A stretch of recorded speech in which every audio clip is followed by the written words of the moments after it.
We have made it to Peru, which is our first time in South America. New country, new continent.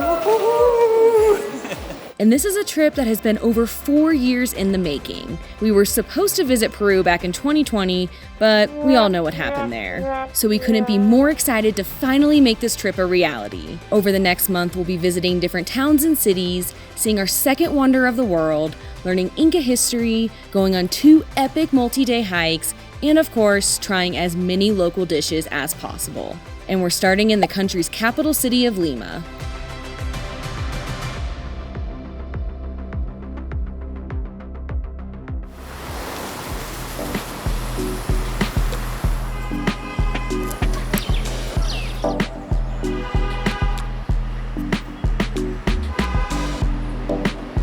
Oh, it feels so good to be back in a place where it is so crazy and so busy. All the loud noises, the unique smells. It feels good.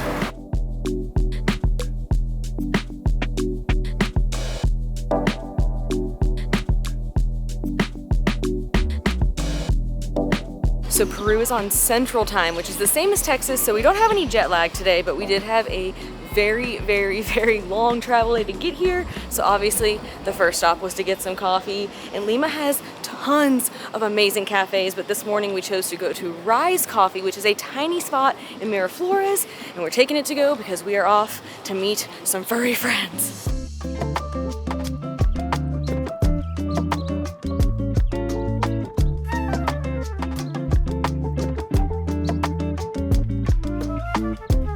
This is Kennedy Park, which is unexpectedly named after US President John F. Kennedy for his role in the Alliance for Progress, which was an economic development program between the US and Latin American countries, but it's most famous for its cats.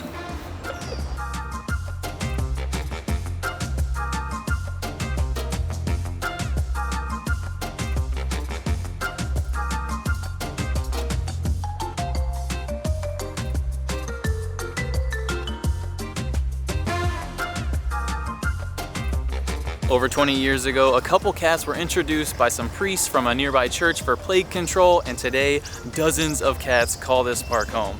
Even though these cats are strays, they are very well taken care of. All around the park, you'll see all these little wooden houses for them, or cat dominiums, and there's a volunteer group that makes sure they have water and food, they get spayed and neutered, and they go to the vet if needed. I'm not the biggest cat fan, but I will admit, some of these are pretty dang cute. They are also the chillest cats ever. Oh my gosh. Oh my gosh, did one just touch me? Yeah. Oh, hi. Normally when I see cats, they run away from me. But these ones, they don't move. Oh, hi. Hello. Hi. Oh. Oh, hi. Hello. Oh, how sweet.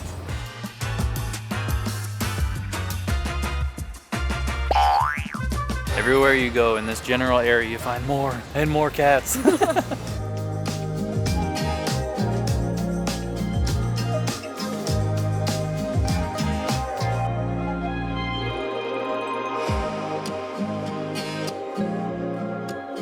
Peru has over 3,000 kilometers of coastline, and Lima is located up on cliffs that tower over the Pacific Ocean. And along Lima's coastline, you can find a pathway full of parks, which gives you an amazing perspective of the densely packed buildings that make up one of South America's largest cities.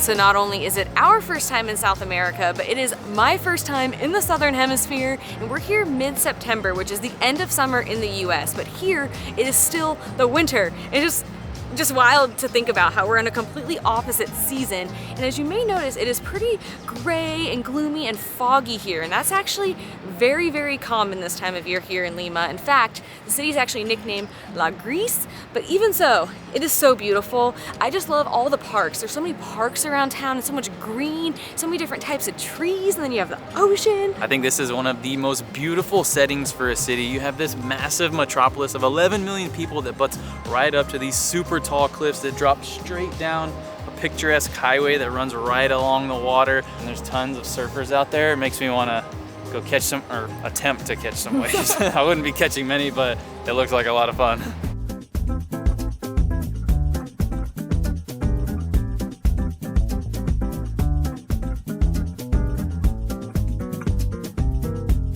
We've walked over 14,000 steps all over Miraflores and the path along the ocean, and we're not even done yet, so it's time for another coffee. I got the cutest little, it's a cortado. I don't usually get something this small.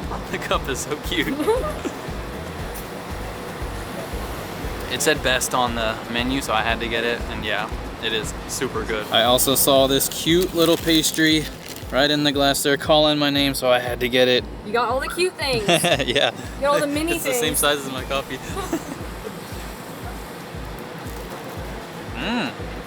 It's like really hard and crunchy on the outside. It has such a unique texture on the inside. It's almost creamy, like underbaked, but just super moist. Another thing I'm loving about Peru so far, especially coming from the US, are the prices. Our 2 coffees, granted Adam's is very, very tiny, and that tiny little pastry were 20 soles, which is the currency here in Peru, which was a little over 5 USD. In the US, I couldn't even get this for 5 USD, so that's just crazy. Which means we can get coffee many times every day. Yes!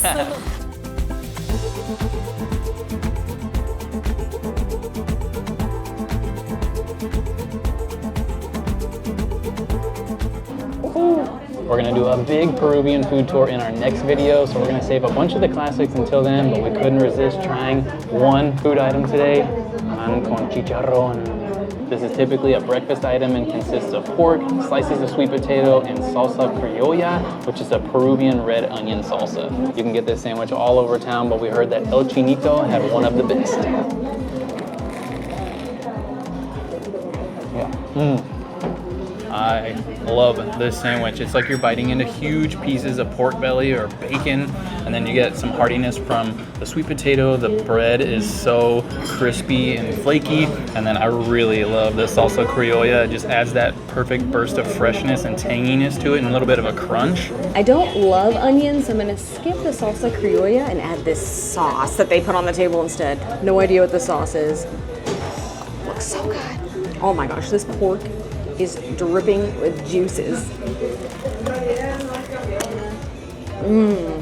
That sauce has a nice kick to it. I'm going to guess it has ají in it, which is a pepper they put in basically everything here.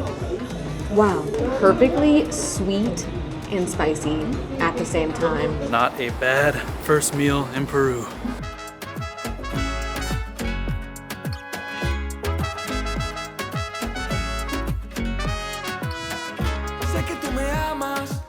Two of the most popular areas for tourists here in Lima are Miraflores and Barranco. Miraflores is a more modern, westernized area that has lots of shops and restaurants. This is where we're staying while we're here and where we explored this morning. But we have now made it to Barranco, which is the colorful, artsy, and bohemian side of town and is known for their street art.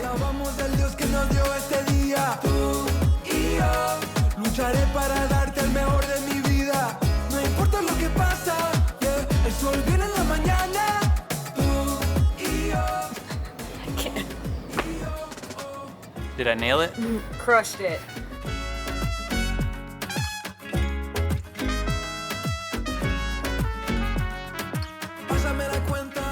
Besides the murals, another popular spot in Barranco is the Bridge of Sighs, which is a wooden bridge over a road. There are a couple different legends about the bridge. One says if you make a wish and cross the bridge without taking a breath, your wish will come true. And the other is if you cross it with someone you love, your love will be eternal. Either one of those are good with me because that's what I wished for anyways. Aww, so sweet. I was gonna go for the cheek. That could have been real awkward.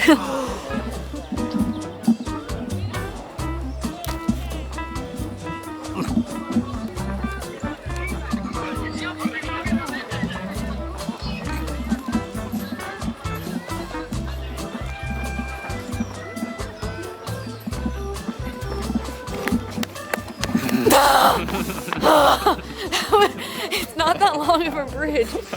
But that was hard. There was a lady laughing at me because she could tell I was struggling and he was trying to slow us down. I was trying to slow us down. I didn't make a wish. I totally forgot. Did you make a wish? No, I didn't make a wish. Okay, I'm gonna make a wish. I did not hold my breath for nothing, so I'm doing it again.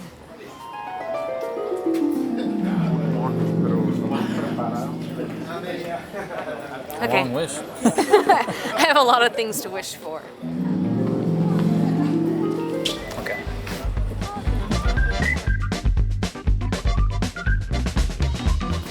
You're gonna lose it.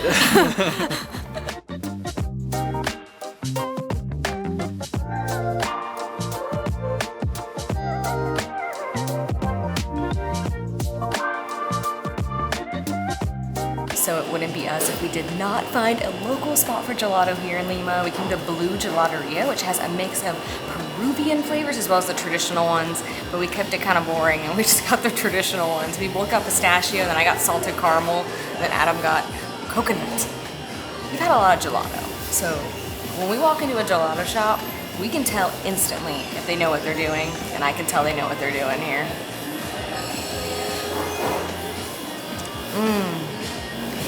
Before I even put that in my mouth, I just got a whiff of the nuttiness of the gelato, or of the pistachio. Oh my gosh, it is the perfect texture. It's so creamy.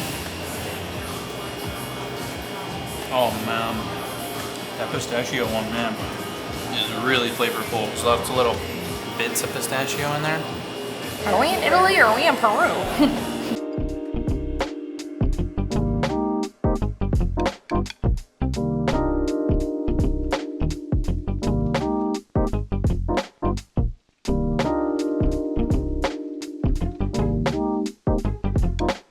On a lot of times we've tried to use Uber that we'll get a driver pretty quickly, but then 2 seconds later they'll cancel, and then we'll get another one.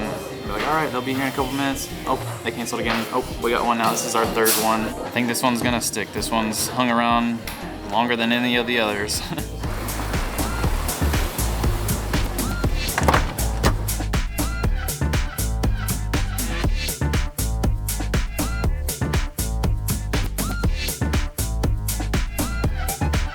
Man, riding in a car here in Lima is an experience. On the highway, it wasn't so bad, but once you get off the highway, everyone's just squeezing in. It kind of feels like there are no rules, no lanes. People are getting really close to each other. I have a lot of car anxiety just in normal life, so times that by 10 here. We've been trying to walk to most places while here in Lima, but when it's too far, we'll take an Uber. Back in the US, we don't normally take Ubers because they're kind of expensive, but we just took like a 30-minute ride from Miraflores and it only cost like 5 USD. But since we explored the more modern and trendy side of Lima yesterday, today our goal is to experience some of its history. We booked a 2.5-hour free walking tour with Incan Milky Way, which is gonna take us all around Centro Historico, which is this beautiful area right behind me. This area is much different from the other areas of Lima that we've visited. All the buildings are very old and ornate and palatial, and it's also very touristy as expected. And what comes with touristy areas? A lot of vendors trying to sell you stuff. The people pleaser in me is learning how to say no gracias and try not to feel bad about it.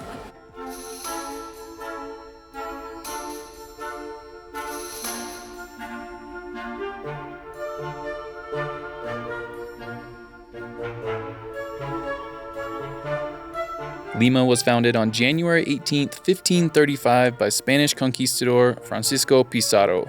Originally named Ciudad de los Reyes, or City of the Kings, it became a key Spanish colonial city due to its strategic coastal location.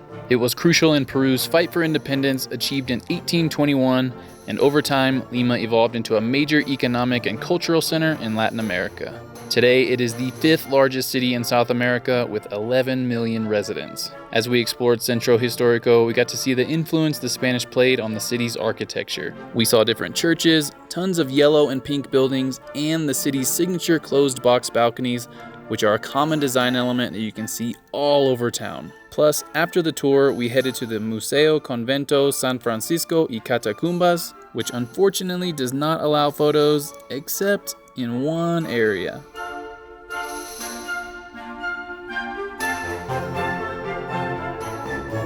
Thank you very much. Thank you.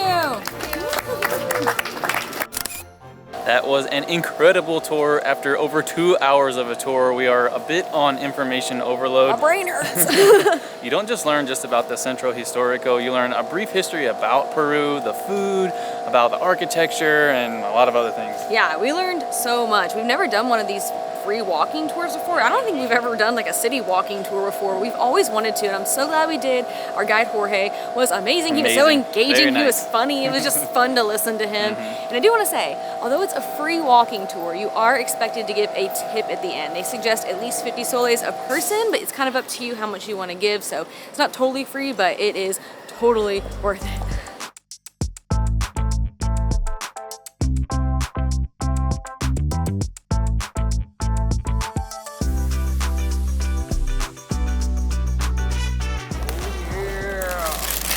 It's churro time.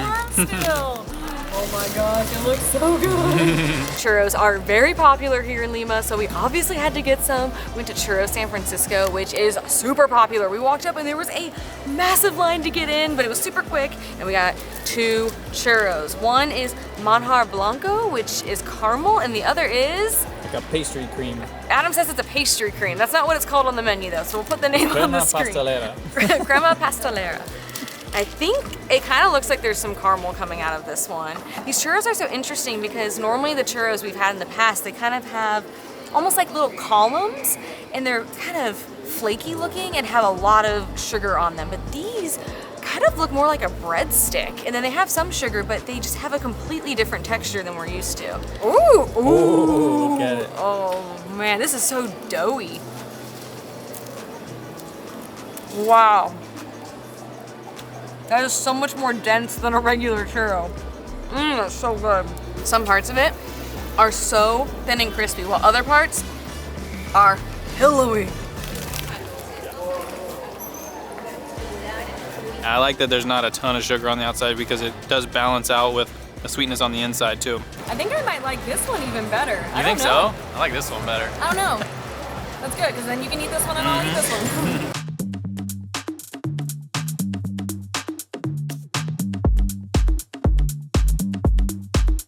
We needed something savory, so we headed to Siete Sopas. This place serves a variety of Peruvian dishes, but they're most known for their soups, and we got the Sopa Criolla. Criollo is what they call the traditional type of cuisine here in Peru, and this soup specifically is a Peruvian beef soup.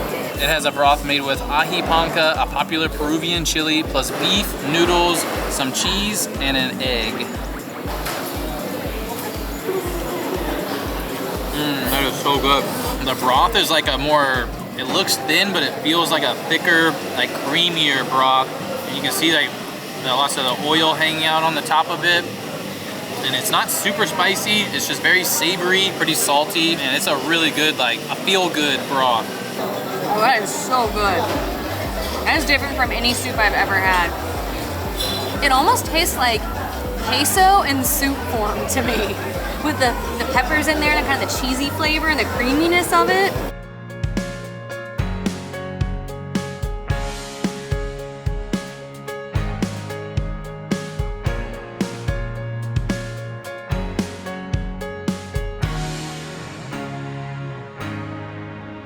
We are ending the night at Parque de la Reserva. This park has 13 water fountains and has been recognized by the Guinness Book of World Records as the largest public water fountain park in the world. And every night they have a water and light show that shares the history of Peru, and the show hasn't even started yet, and this park is already so cool. The fountains are huge and they're lighting up different colors, so if this is what the pre-show is like, the show is gonna be pretty amazing.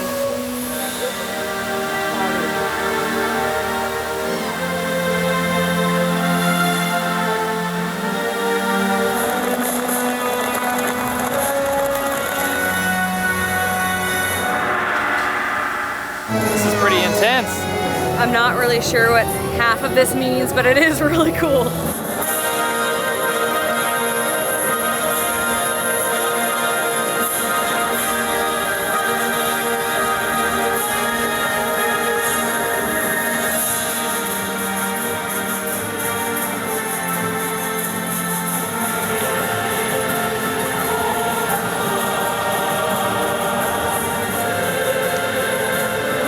Now it's getting magical.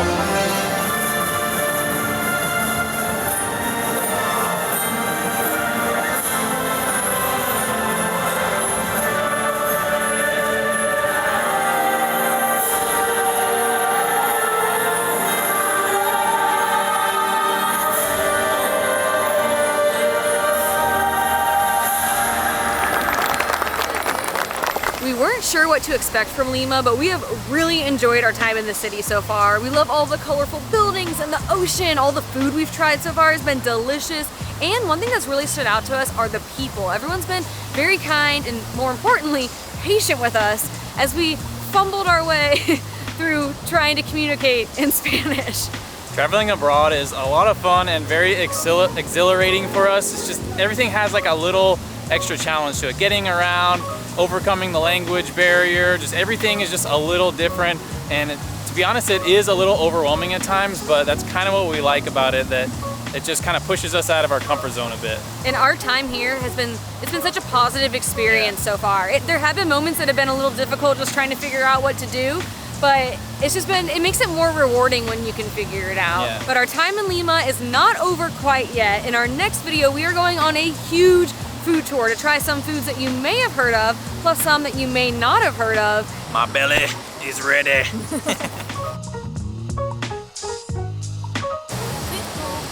Hi. Hi. All of the dogs here wear sweaters. I don't know what it is, but almost every single dog has a sweater on. It's so cute. This park has 13 water fountains and has been recognized by the Guinness Book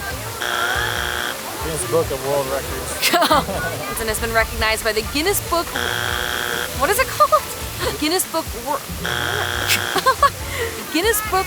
You had it. Guinness Book of I know, World but Records. I like messed up. Okay, we're gonna spend our whole 30-minute window we have to go walk around just me trying to say Guinness Book of World Records. Guinness Book of World Records. Okay, but the Guinness Book of World Records is, oh my gosh, that took me 700 tries. Why is it so hard to say Guinness Book of World Records?